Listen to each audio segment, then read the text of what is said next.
What's up, everybody? Today we are doing an interview with Arthur, who sent me this explanation of some stuff that he's been through in his life, and I was like, holy crap, this is gonna be interesting. I don't know much about Vine, but it's relevant here, and I'm just saying this because we'll get to it at some point. How you doing, Arthur? Hi, I'm fine, thank you. How are you? I'm awesome, man. Excited to be talking to you. Yeah, it's exciting too, really. I was waiting for this for a long time, I have to say, and I'm really happy that it's happening finally. And so voila. And so you want to first talk about Vine? No, we Maybe. can get to that Oh, point. I just said that so that people know that, I learned in the okay. beginning of videos, it's good to kind of address what's going to happen later, you know what I mean? So we should start with where you're from. Where were you born? So I'm born in Nice. It's a city in south of France, near Cannes and Monaco. They're a bit famous. And I'm 25 and French, and so. And right now you are in Morocco, right? And right now I'm in Morocco, Tanger, really near Spain, and between the Atlantic Ocean and Mediterranean Sea. And I'm here since 2 months now, so it's cool. What brought you to Morocco? Uh, that's a long story, but uh, I wanted since a long time I wanted to leave Nice and to do my own life. And thanks to dropshipping, this is I could make that happen. And I had an old friend from Morocco actually that I had to come visit. So it was, the perfect moment to leave my parents' house and to visit him and start maybe a new life here. So I thought maybe could be cool to do that in Morocco. And also, this person, how to say that, brought me Islam Hmm. 5 years ago, and I wanted also a country where I can practice my religion easily, Yeah, and very be easily around there. people like me, because in France it's really difficult with everything that is happening, terrorist attack, and all that crap. So it's really not well seen to be Muslim, especially reverted. So so yeah, Morocco. A lot of people are ignorant about other cultures, and it's Yeah, yeah, unfortunate. yeah. And actually, Islam is in the scope of every Occidental country. It's like the bad thing, the actual bad thing. So it's sad because this terrorist attack has nothing to do with Islam. It's complete bullshit. So yeah. So, wow, we got to backtrack a lot 'cause there was a lot of information there. So, Yeah, I'm sorry. this is your Okay, you're from what was the first 15 years of your life like? sorry. What was the first 15 years of your life like? Could you just quickly kind of summarize what was the situation with your parents? How did you feel about it? Any prominent friendships, that kind of thing, or where you were, what kind of stuff you did with your time, these kind of things. The first 15 years of my life, from 0 to 15. Mm-hmm. Oh, so my background. I come from a wealthy family. So as I told you, in south of France, and I had a really peaceful childhood. No, Childhood. childhood. Yeah, really peaceful. I went to my school was in the neighborhood, really near. I was in a really good part of the city. We were in a big apartment, so my parents are also very nice people, and they provide my sister and I all everything we need, education, good education, I mean, love, everything, you know. So I could say that the 15 first years of my life were pretty peaceful and without any problem, I would say. I mean, I also had good friends. I mean, I didn't have very problem. That's good. Sorry, I try my English is not, you know, so No, well, no. but It's I've talked with a lot of Moroccans. Actually, like a lot of more Moroccans have used this service, the Calendly thing, than any other, like, more anyone else. So okay. the accent is very familiar. Don't worry, don't worry. Okay. So yeah, to resume, I really had a peaceful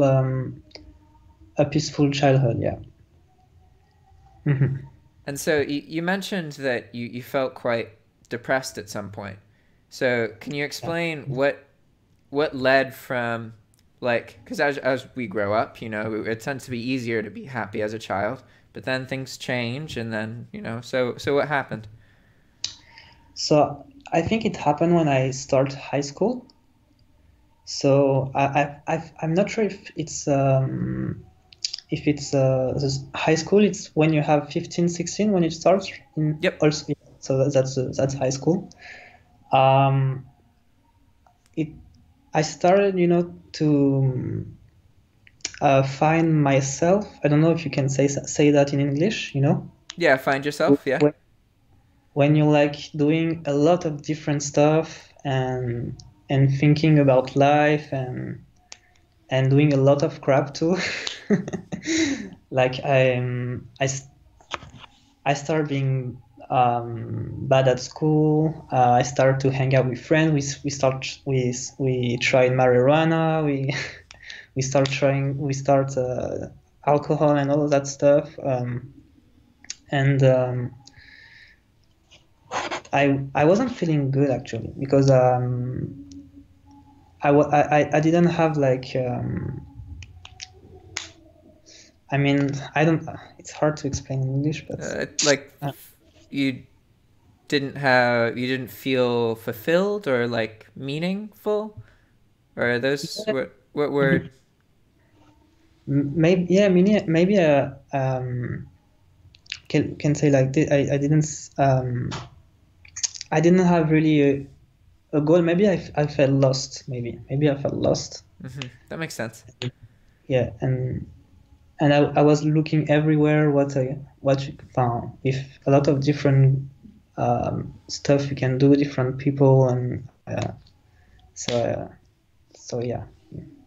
And so you mentioned that you tried a few things that you felt were more meaningful. Mm-hmm. Right, so can you talk about those? I don't know if they was really meaningful. During high school time, sorry, I'm a bit lost. No worries. You mentioned in your email that at some point you tried setting up a product with a Moroccan friend. Yeah, so that was after. That was like maybe I think I was 19. So it was that was after high school actually. Gotcha. Yeah. So yeah, we actually made with this friend a social network, and we wanted to compete with Facebook. Now when I think about it, it's funny because we were completely naive and enthusiastic, you know. Everything's got to start somewhere. Yeah, exactly. But we actually made the project. I was designing the website. He was programming it, and we actually did the website. We had some users. We even tried to go to Paris and look for investors, and but it didn't work. But I imagine you learned. Yeah, but we learned a lot actually. Yeah, we learned a lot. Mm-hmm. That's all that matters. That means it worked. Sorry? As long as you learned something, that means it worked. Yeah, that's true. If you learn, it's good, yeah. So then he went back to Morocco, and I don't remember exactly what happened right after, but I've done a lot of other stuff too, and so I kept going with creative project, you know, but no, none of these projects really worked, you know. So. Or at least they didn't earn you a lot of money. Yeah, I mean, I couldn't start living with that and continue, you know. But this is one of my biggest problems: is I start something, and 6 months after I get bored, or 8 months after I get bored about it. So, well, and be careful, because like in order to really follow an interest for the long run, the only way to do that is if you have lost many other interests. It is impossible to just know what you want and to be able to do it for many years.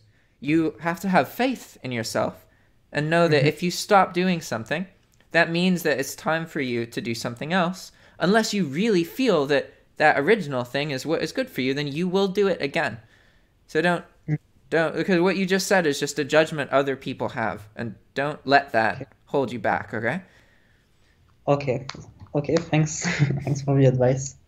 So you think it's better to not force and just be okay with starting something new? Absolutely. You have to start so many new things to know what you want, and then maybe you go back to something you stopped. But the only way to do it for a long time is to try many things. Don't let people say that it is impossible to figure out what is best for you without trying many, many, many things. That only means that you don't know. So it's actually very cool that you say that to me, because I had the bad reputation of the guy that is not keeping something for more than 1 year, and everyone in my family were telling me, and my friends were another project.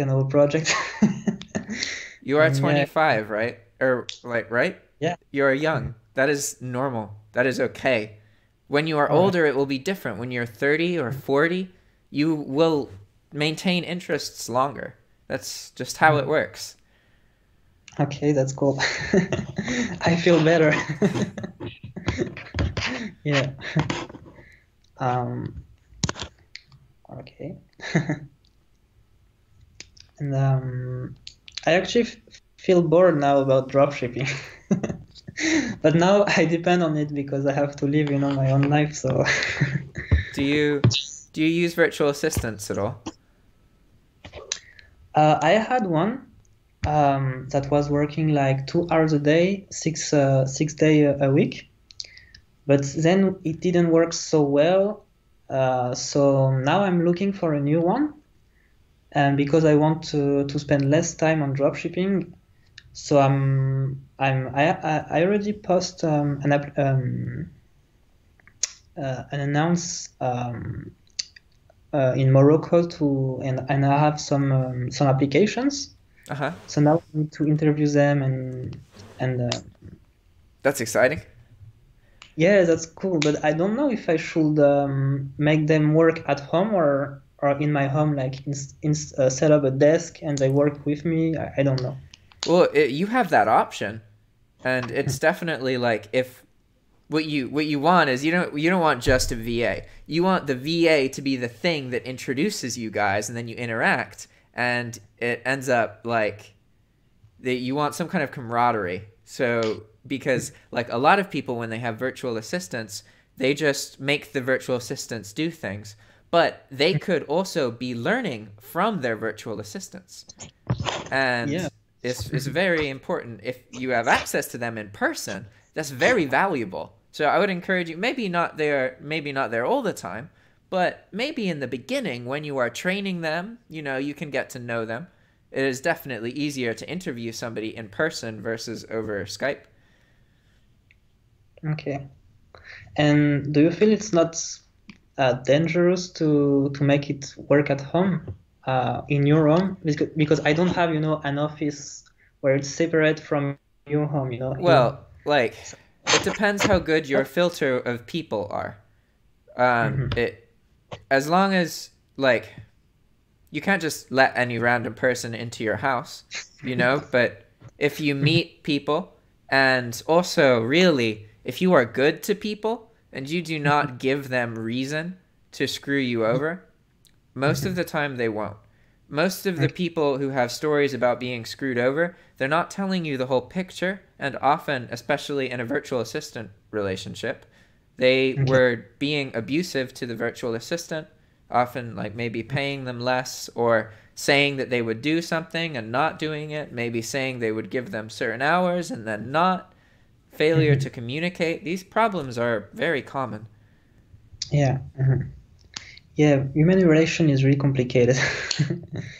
But maybe I could just start with a distance relationship, and if it works well, like 1 month, 2 months, I can bring him home and we start working together. Yeah.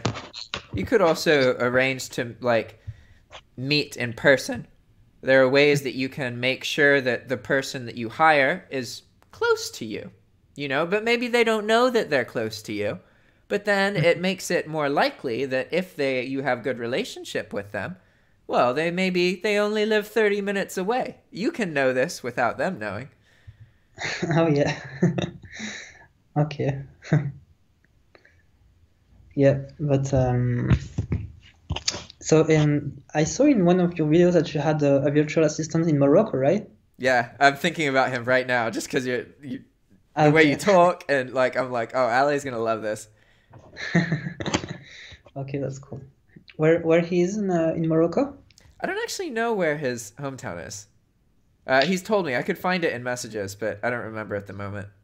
Okay. But so tell me more about because in the email you mentioned that you got involved with Vine, and I know so little about Vine aside from that it's shut down and that you can find videos on YouTube that are compilations of like entire Vine channels. Yeah. So what was that like? Like, can you start at the beginning? Like what was the first time that you remember knowing that Vine was a thing? When did you learn about it? So my video year started when I was in Switzerland studying interaction design. I was starting making videos on an app that is called Mindy, and Mindy was an app really similar to Vine, but you had to add music to it. And I started making videos with my smartphone, and I really start enjoying that and making more and more and more and more.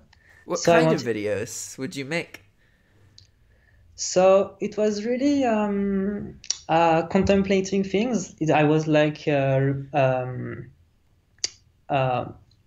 made a lot of landscape at the beginning. So I just was recording beautiful landscape and add a video to it. And that's it. It was really simple actually, but people start to like it.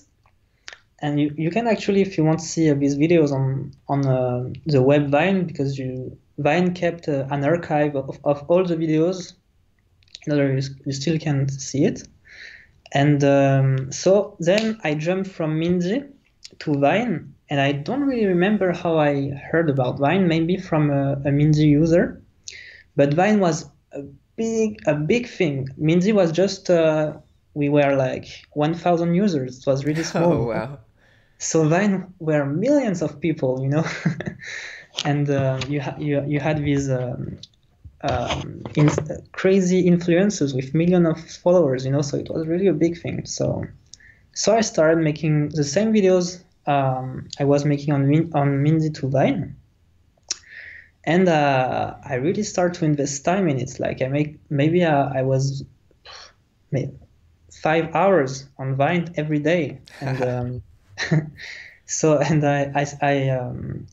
in I think 9 months, I've been from 0 to 19,000 followers, and this is thanks to a video that got editors picked, because Vine is picking one video every month, maybe every 2 months, from all his videos, and it's showing to every users. Wow.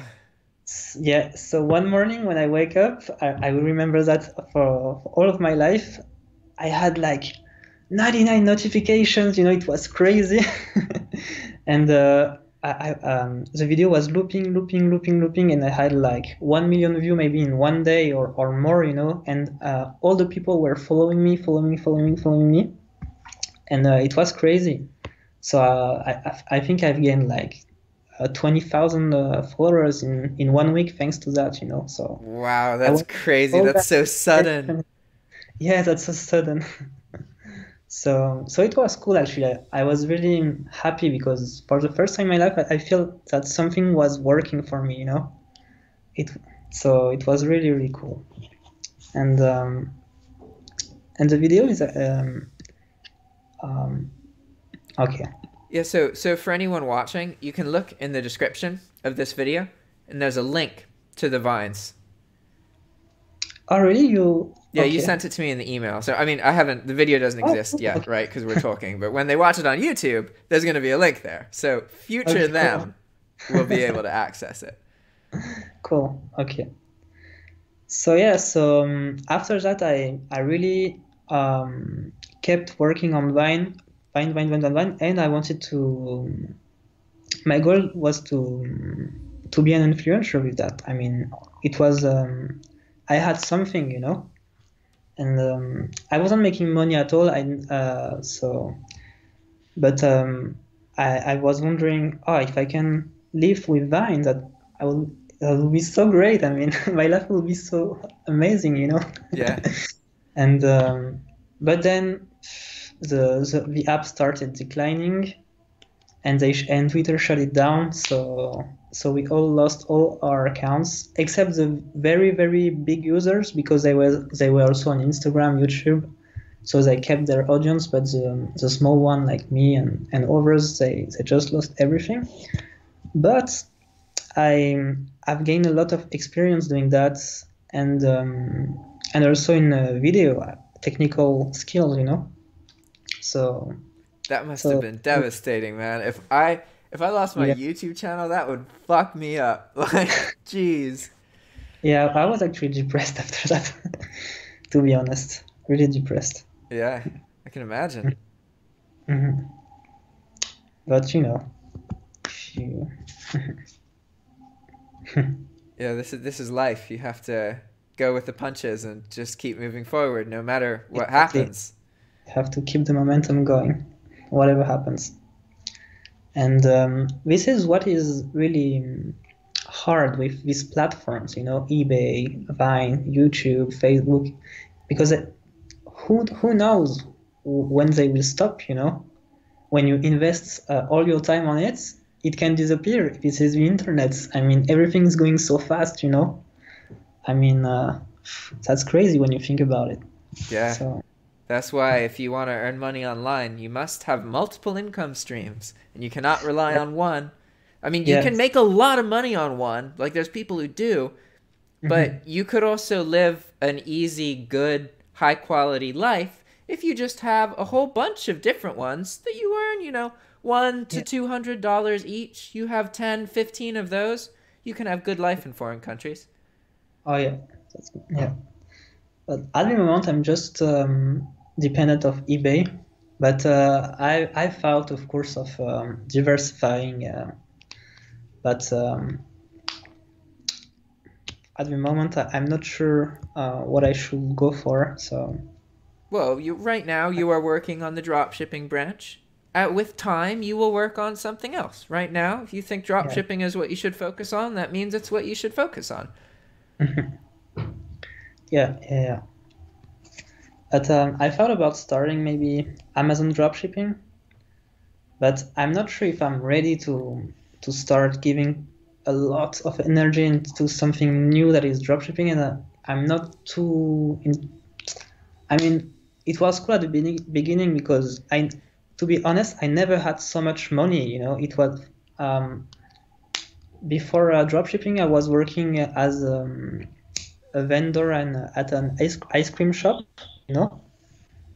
and you earn like 1,100 euros a month.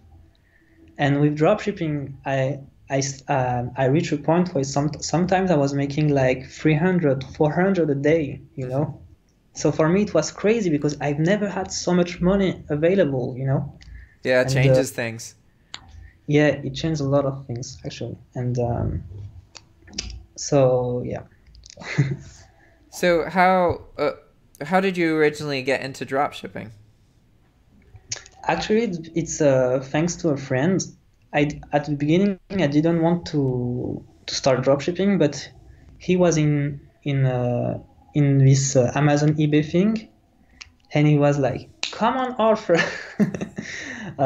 you have to start dropshipping. You can earn so much money." And I was like, "No, it's not for me, But he was insisting. He was insisting so much. And I didn't understand why at the time, because I was in my bubble, and but so then he invited me at his home, and he set up my account. He showed me how to list, etc. And and then after that I started listing a bit, manually, and then I started to get codes, in even more when I had my first sale, So yeah, this is how it started. But this friend is not doing dropshipping anymore because his account got banned, and now he's doing FBA, and I'm happy because it's working very well for him. So it is funny how shout out to him. That's awesome. It's oftentimes like people who are very judgmental will view things as failure or success, right? But really, a failure is just something that other people think about you. It's not a real thing. Failure doesn't exist. You either learn something or you don't something. Failure is just an opinion other people can have or not have, right? So, and people obsess about it. And it really is almost completely irrelevant, because it doesn't matter if you're successful or you fail. Like, it literally doesn't matter, because that is indirect. What matters is if you're learning, because ultimately, as long as you keep learning and you don't die, you will figure everything out. That's just, you either die or you have the ability to make your life better. One of those two things happens, right? Yeah, that's true. But sometimes people will get banned and it just results in something better happening. And I think for me that was very good, because I just drop shipped as like for the thrills of it and to learn, and because my life was crazy and I didn't really care what happened to me at different points. So I was just like, I'm just going to do this and we'll see and maybe it'll get attention on YouTube. Like I would be depressed, and then I'd be like, I'm going to make a big list of items. I'm going to post 20,000 items. I'm going to do that. And then I'd try and do it. And then I'd be like, holy shit, this is going to take like a week. But then I would do it. And it was so exciting and fun, And the reality is I barely earned anything from that. But now I have learned so much that I have an audience and I can talk to people and I can earn money just off of my laptop and I can be anywhere. And that is such a lucky way to live, to have that freedom, Yeah, of course. And actually, this is thanks to you that I could pass I make the step to list like 10,000 items in one batch, because before I was only listing in one by one, Yeah. And I was afraid. Before I was like, oh, if I do 500, maybe they will catch me, they will buy me. But it's so small. You are so small offer. So when I think now, it's stupid to think like 500 items at a time will make you ban, Well, And there are some cases where if you suddenly post a lot of items, then that can get you flagged. But usually this is only if you have not been flagged before. So if you have been flagged, then you have verified or whatever, you are able to get away with a lot. Like I don't know how it is now because I'm not on eBay at the moment. But when I was on eBay, there were times that I posted 100,000 items within 2 days. And there were times that I deleted 120,000 items within 6 hours. And nothing ever, like, no real problems ever came of that. okay. But yeah, now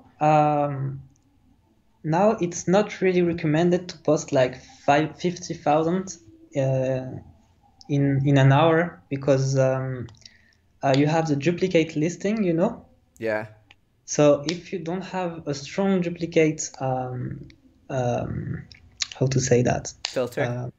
Filter, you will get a restriction, you know. Yeah. And what happened to me is I wanted to start selling on eBay España, and I've listed I think 80,000 items, and the account got flagged because they thought there is a fraud, you know. Yeah.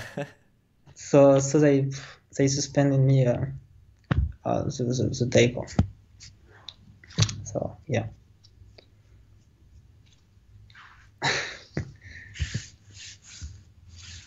How did you work with those lists? Because in order to actually post 80,000 items, you need to work with a list that is much bigger than that in the beginning, yeah? A list? What do you mean a list? So you posted large quantities of items. How did you go about doing that? You mean how I scrapped the asins and all? Yeah, like so you were how many were you pulling at a time? Because if you are going one by one, making 80,000, that is crazy. That took a long time, right? But maybe you are going 40 by 40 or 100 or maybe 1,000, you know? This is what I'd want to learn. No, when I started bulk listing, I started using, I was using eSync. And on eSync, you can make like 20K batch. So I think I was publishing like a multiple batch of 20K, you know, something like that. And actually, an interesting way of scrapping item from Amazon in bulk. I wanted to speak of that with you because I was wondering if I was the only guy doing that, or I don't know, because I didn't really speak a lot of dropshipping or dropshippers. Sorry. So I figured out a way with the eSync scrapping tool to scrap like all Amazon from $0 to $25 in one day. And then I save these codes in a TXT, and I class them in categories, you know, animals, babies. So I have all these data, so that let me just copy them and boom, you know. Yeah. So I don't think I'm the only one, but I never talk about that with someone actually. Yeah. So in general, just for reference on the internet, if you do something, you should assume that there are other people doing it who just aren't talking about it, because there's billions of people using the internet, and we can't even fathom how big a billion is. Like our brains can't literally understand that there's billions of humans doing stuff. So if you ever do something, it's just always good to assume that other people are doing it. You don't know these people, or you've never heard of them before. So yes, that was how I did it. And I don't know if I'm lucky or not. I also I also find I didn't find a way because it just happened. At the beginning I had one store, and then I said, okay, offer, you have to grow multiple store, and when I've made another account, this account didn't have any limits. It has like 2.2 billion and 2. What? Yeah, so I could start selling like bulk item on this new account, and then I was creating other accounts, and they have no limits, no limit, no limit, no limits. And here in Morocco, I tried to make an account, but I had the limits. So I don't know if I got lucky or something, or maybe You were in France? Yeah, in France.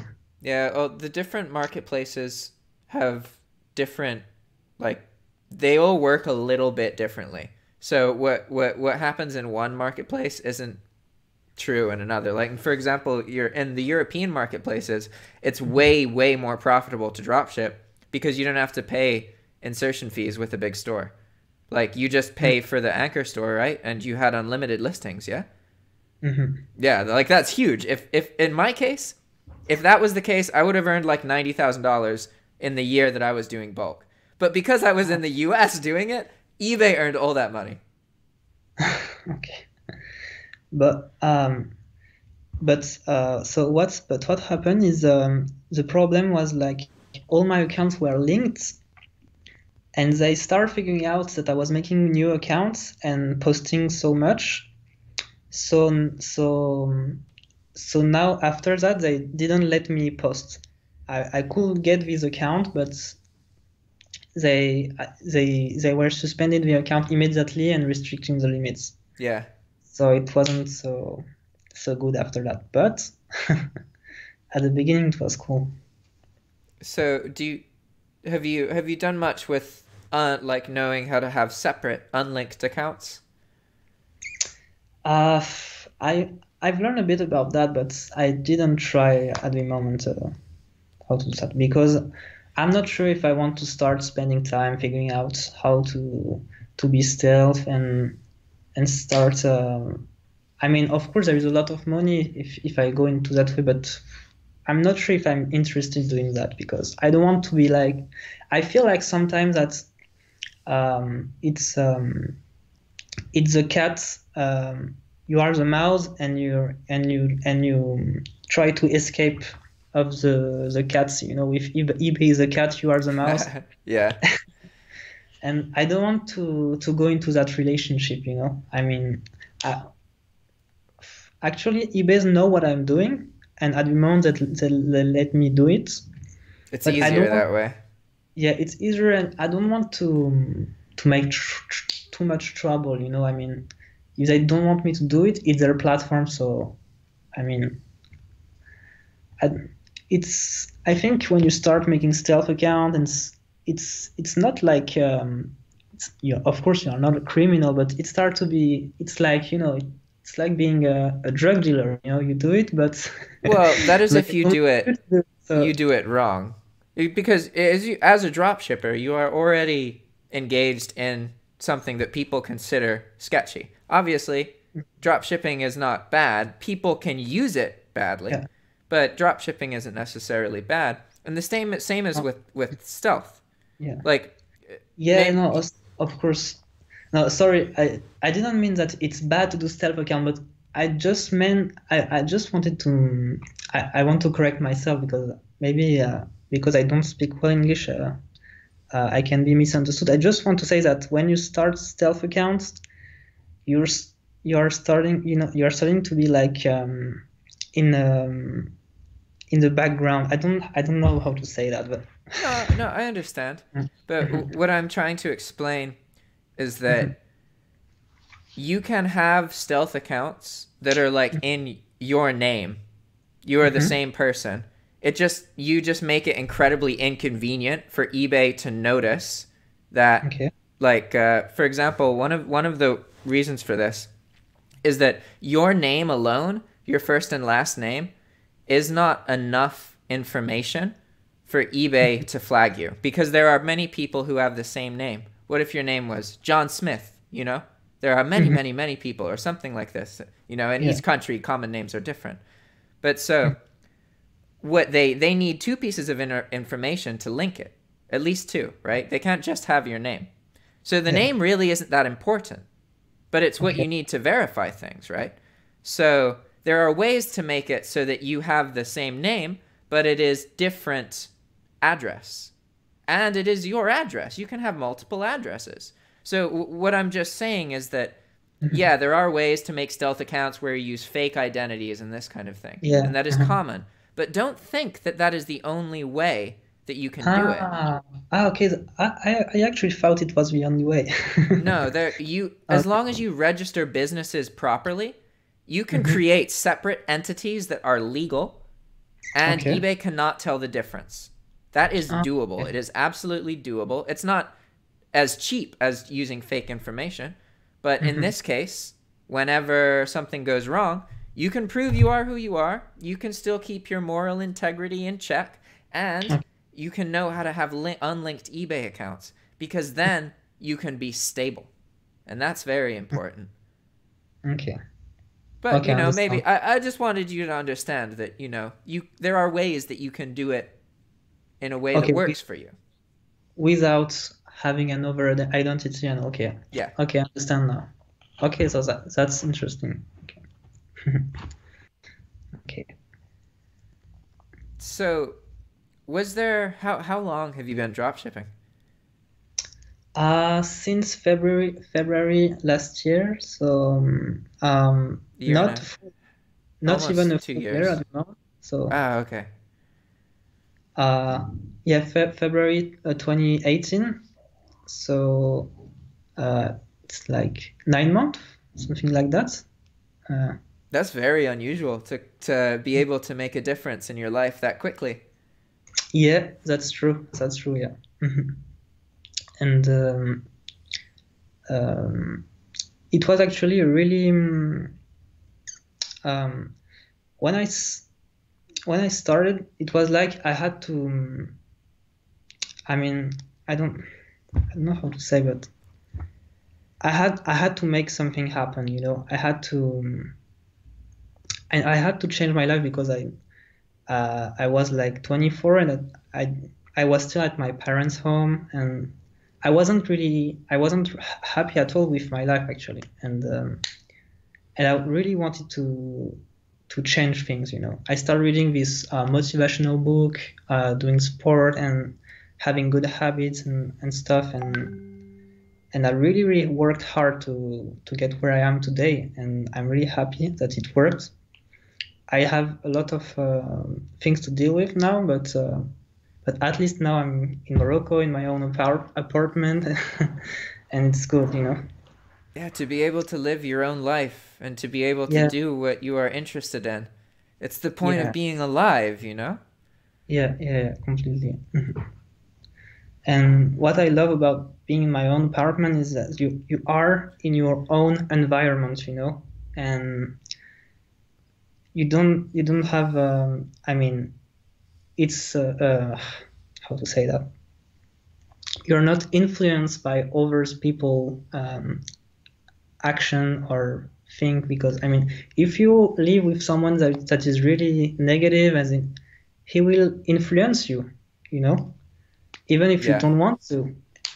But if you are surrounded with really positive people, really motivated, they will influence you too. So when you're alone, at least you can, not be influenced in a bad way. So it's really peaceful, So, yeah, to be honest, that I relate to that, because the past 4 months or so, I've been alone more often than ever in my previous 10, 15 years of life.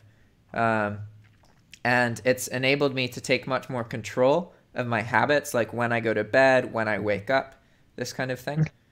And so I understand what you're saying. But for me, now I feel that I am better. I have a lot of structures that I struggled with before, but I want to be less lonely. I want to be around more people who I love and who are positive. And I think this is, if you have good home environment, everything else you do is better. Yeah, completely. So, and that's what you are going to look for in Nicaragua, right? I think I already looked for it and found it when I lived there before. Okay, cool. Essentially, I went there for one reason, for one group of people, and ended up meeting a whole bunch of different group of people who, like, they aren't drop shippers, they don't earn money online, but they are like me as a person. I am similar to them. I want to be like the way that they are. Okay. And that for me is so important because in the United States, so many of the people that I know here, like, I think they are good people, but I would not be happy with their lives. I don't want to live the way that they do. And so I can be around them sometimes, but not all the time, you know? And overseas, people tend to have a better grasp on what is important in life and to spend more time with each other, to eat food together, these kinds of things. And maybe I am just different, but that is what I care about. Oh, that's cool. Okay. No, I think that's great. Great. That's great. I'm so sorry. I'm a bit frustrated because I want to, you know. Don't worry, man. It's fine. I struggle. I really struggle. For what it's worth, a lot of people whose English is their first language struggle on these calls as well. So don't worry. Everybody feels anxious and nervous and struggles. It's fine. Okay. Thanks. But what I wanted to say is, I understand completely what you are looking for in Nicaragua that you don't have in the US. Maybe I wanted the same in France. You know, everything is so formal, and the atmosphere is not so warm. You know, here it's really warm. You talk to your neighbor. You interact with everyone in your neighborhood, and so you can go and say and be very friendly at the first time. In France, you have to wait like 2, 3, 4, or 5 months before you have a real interaction with someone. Here it's like first day, you know. So yeah, I understand you completely, 100%. So I guess you want to be near the locals in Nicaragua, right? Yeah. Yeah, that's good. That's good. Actually, when I come to Tanger, and I was starting looking to an apartment, so I went to a real estate agency, and they started showing me all these apartments, and they showed me something, you know, really contemporary in the new city center, and I was like, no, this is not what I want. Even if it's, you know, I want to be near the locals. So I've chosen an apartment where I'm with the locals, you know, and I'm really happy because this is what I wanted, you know. I didn't want to live the way I was living in France here in Tanger, you know, because you have a lot of French in Tanger that are just living between French and living like they want, like they are used to live, used to in France, and they don't want really to share with the locals, you know. Yeah, I understand. There's a whole bunch of people, like in Nicaragua, for example. There's big tourist scene. So like a lot of the people who go there, they're just there to tour and that kind of thing. And tourists will pay like 30 or 40 times as much for things, and locals just know how to do it like cheap. Like there are buses in Nicaragua that you can go on that cost like $7.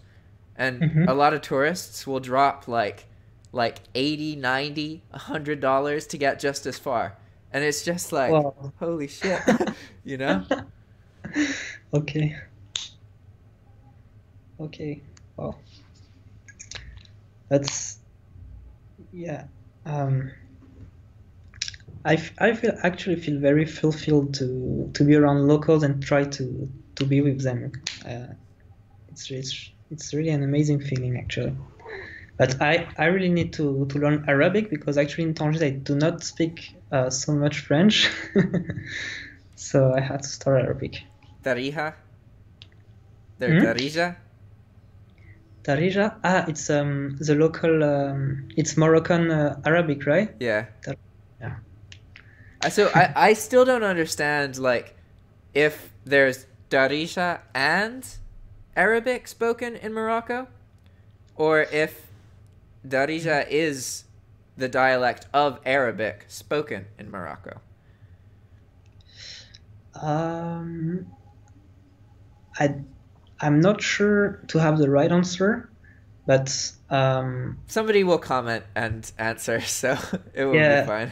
I don't want to say something that I'm not sure of, but what I know is there is Arabic, and every Arabic country like Tunisia, Morocco, Algeria has their own Arabic, like the I don't know how to say it. I don't know how to say it either. It's okay.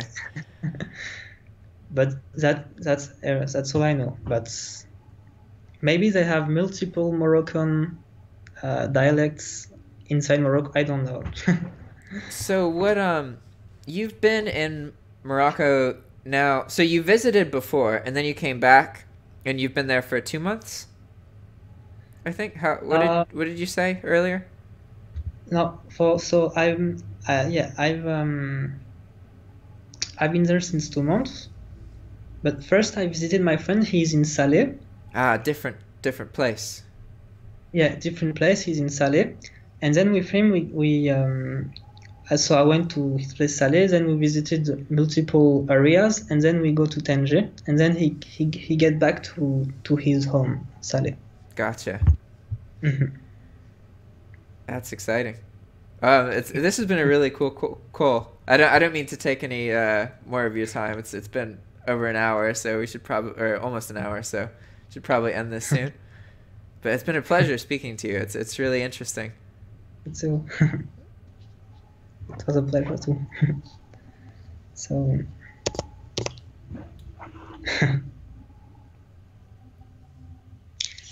the question I wanted to ask is, what